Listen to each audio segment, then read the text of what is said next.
بسم اللہ الرحمن الرحیم۔ ناظرین، پہلی وحی کے بعد کچھ عرصہ تک وحی کا سلسلہ رکا رہا اور پھر وحی کے سلسلے کا دوبارہ آغاز ہوا اور سورہ مدثر کی ابتدائی 3 آیات نازل ہوئیں، جن میں اللہ رب العزت نے آپ صلی اللہ علیہ وسلم کو ارشاد فرمایا: اے کپڑے میں لپٹنے والے، اٹھو اور لوگوں کو خبردار کرو اور اپنے پروردگار کی تکبیر کہو۔ اس طرح آپ صلی اللہ علیہ وسلم کو نبوت کے ساتھ تبلیغ کا حکم بھی دے دیا گیا۔ ناظرین، ابن اسحاق رحمہ اللہ لکھتے ہیں، سیدہ خدیجہ رضی اللہ تعالی عنہا وہ پہلی خاتون ہیں جو اللہ اور اس کے رسول صلی اللہ علیہ وسلم پر ایمان لائیں اور اللہ کی طرف سے جو کچھ حضرت صلی اللہ علیہ وسلم لے کر آئے تھے اس کی تصدیق کی۔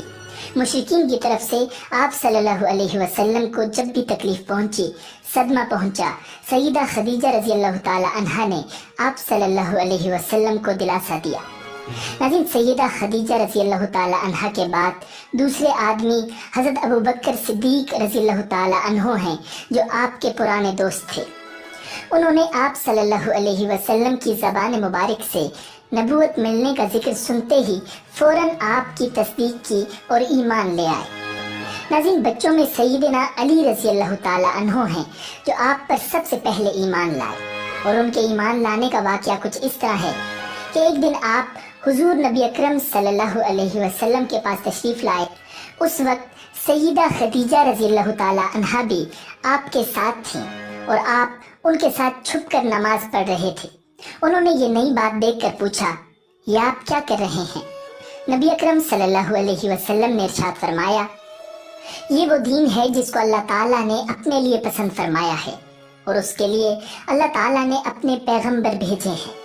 میں تمہیں بھی اس اللہ کی طرف بلاتا ہوں اور لات اور عزا کی عبادت سے روکتا ہوں۔ حضرت علی رضی اللہ تعالی عنہ نے یہ سن کر عرض کیا، یہ ایک نئی بات ہے، اس کے بارے میں نے آج سے پہلے کبھی نہیں سنا، اس لیے میں اپنے بارے میں ابھی کچھ نہیں کہہ سکتا، میں اپنے والد سے مشورہ کر لوں۔ ان کا جواب سن کر آپ صلی اللہ علیہ وسلم نے ارشاد فرمایا، علی، اگر تم مسلمان نہیں ہوتے تو بھی اس بات کو چھپائے رکھنا۔ انہوں نے وعدہ کیا اور اس کا ذکر کسی سے نہ کیا۔ رات بھر سوچتے رہے، آخر اللہ تعالیٰ نے انہیں ہدایت عطا فرما دی۔ سویرے آپ صلی اللہ علیہ وسلم کی خدمت میں حاضر ہوئے اور مسلمان ہو گئے۔ ناظرین، علماء نے لکھا ہے کہ اس وقت حضرت علی رضی اللہ تعالی عنہ کی عمر 8 سال کے قریب تھی، اور اس سے پہلے بھی انہوں نے کبھی بتوں کی عبادت نہیں کی تھی۔ وہ بچپن ہی سے نبی اکرم صلی اللہ علیہ وسلم کے ساتھ رہتے تھے، لیکن احتیاط کے باوجود حضرت علی رضی اللہ تعالی عنہ کے والد کو ان کے قبول اسلام کا علم ہو گیا، تو انہوں نے حضرت علی رضی اللہ تعالی عنہ سے اس کے متعلق پوچھا۔ اپنے والد کا سوال سن کر حضرت علی رضی اللہ تعالی عنہ نے فرمایا، ابا جان، میں اللہ اور اس کے رسول پر ایمان لا چکا ہوں اور جو کچھ اللہ کے رسول لے کر آئے ہیں اس کی تصدیق کر چکا ہوں، لہٰذا ان کے دین میں داخل ہو گیا ہوں اور ان کی پیروی اختیار کر چکا ہوں۔ یہ سن کر حضرت ابو طالب نے کہا، جہاں تک ان کی بات ہے، یعنی محمد صلی اللہ علیہ وسلم کی، تو وہ تمہیں بھلائی کے سوا کسی دوسرے راستے پر نہیں لگائیں گے، لہٰذا ان کا ساتھ نہ چھوڑنا۔